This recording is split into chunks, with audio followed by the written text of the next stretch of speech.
Good morning, my dear student. So today we will see about the coal analysis. Already I have sent you a PDF of the power plant fuels that you have to study. Now I will start about the coal analysis. So basically there are two types of coal analysis. One is proximate analysis.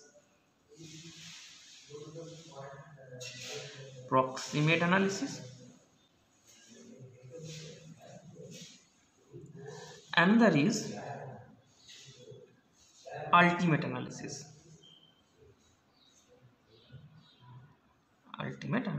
So what are these analyses are? So I will tell you about a little brief of these two type of analysis. So if we analyze a coal by its mass, whether we'll divide the mass into fixed mass, volatile mass, fixed mass, volatile mass, and moisture and ash. If we consider as the four mass as fixed carbon, volatile mass, moisture and ash, if we consider as 100% by mass, and if we do the analysis, then it will be considered as proximate analysis.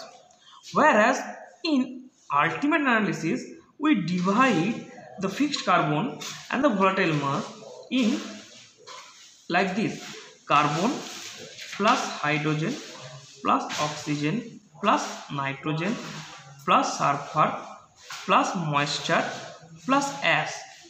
If the summation of all these makes 100% by mass, and if you do the analysis, then it is considered as ultimate analysis. Basically, ultimate analysis deals with the chemical element of the material, and proximate analysis deals with the behavior of coal when it is heated. Okay, so these are the two types of analysis. Now we will see the details of this ultimate analysis. So now we will do the theoretical analysis of coal. Analysis of coal. It is theoretical amount of air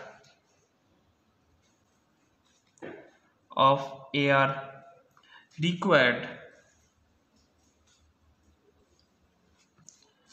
to burn 1 kg of coal, okay, or fuel, okay, or any fuel. So basically we are dealing with the coal, that's why we are considering the coal as a fuel. So let us consider there is a fuel. If you doing the ultimate analysis, we will get that the composition of the fuel has this. So this is the composition of the coal. We have done the ultimate analysis, okay, nitrogen plus sulfur plus moisture plus S. Okay, now if we burn the fuel, that means we have to supply the oxygen, and where we will get the oxygen? We will get the from it air, okay, or 1 kg of fuel, okay. So if we burn the fuel, then what we will do? We have to send a certain amount of oxygen, and that oxygen is carried by air, so we have to send certain amount of air. So we will see how much theoretical air is required to burn this 1 kg of fuel, and the constant of fuel is C kg of carbon, H kg of hydrogen, O kg of oxygen, N kg of nitrogen, S kg of sulfur, M kg of moisture, and A kg of ash. So ash will remain as it is, and if we send the air, what will do?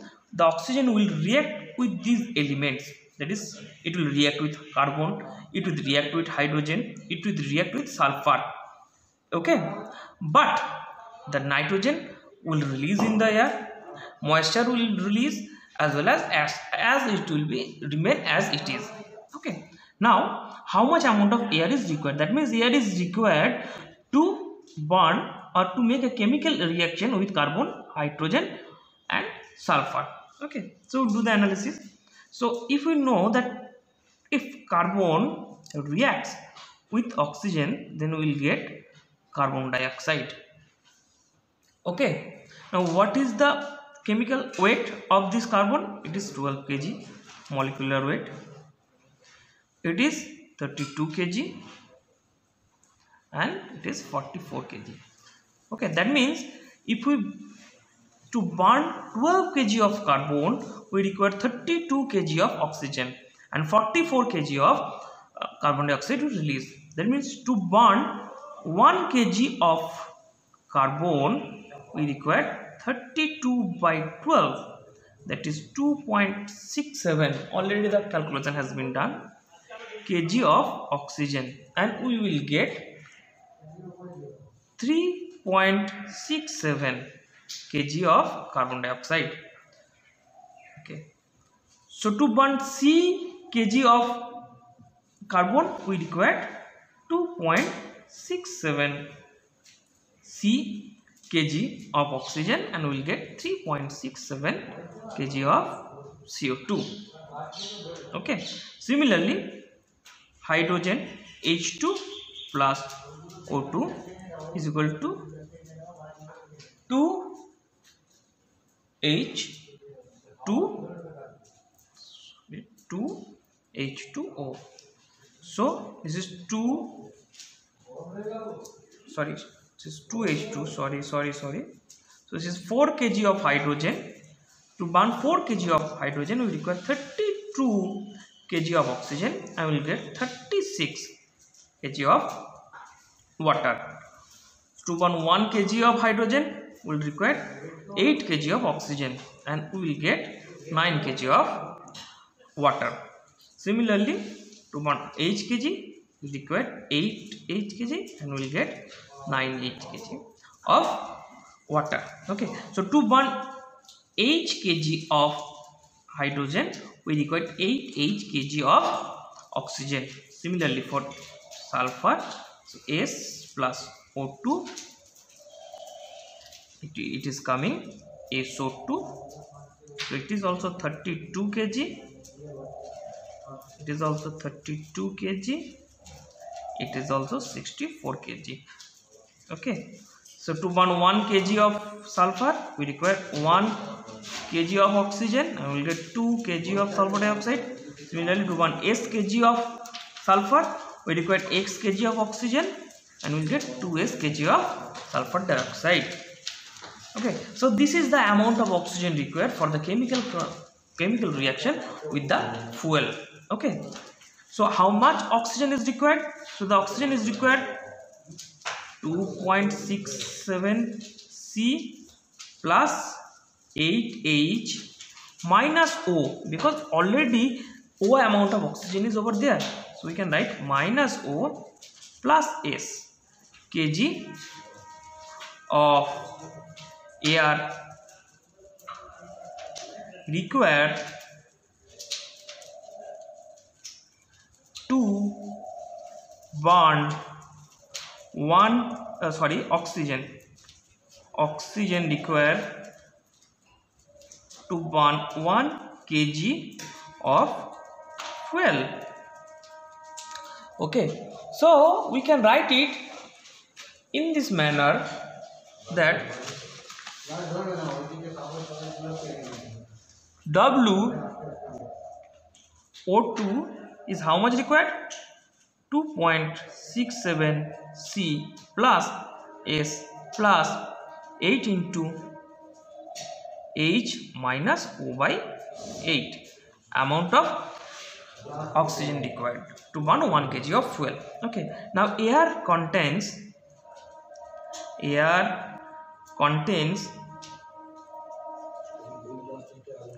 23.2% of oxygen or O2 by mass. Okay, that means How much theoretical air is required? Theoretical air, WT, that is theoretical air. That means the theoretical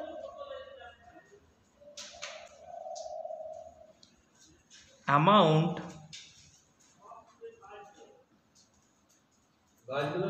of air required to burn 1 kg of fuel, it is WT, nothing but WO2 by 0.232, as air contains 23.2% of oxygen by mass. So if we divide the whole equation, that is 2.67 C plus S plus H into H minus O by 8 by 0.232, we will get the theoretical amount of air required. That is, if you do the calculation, it will come 11.5 C plus 34.5 H minus O by 8 plus 4.3 S. Okay, so this is the theoretical amount of air required to burn 1 kg of fuel. Okay, thank you.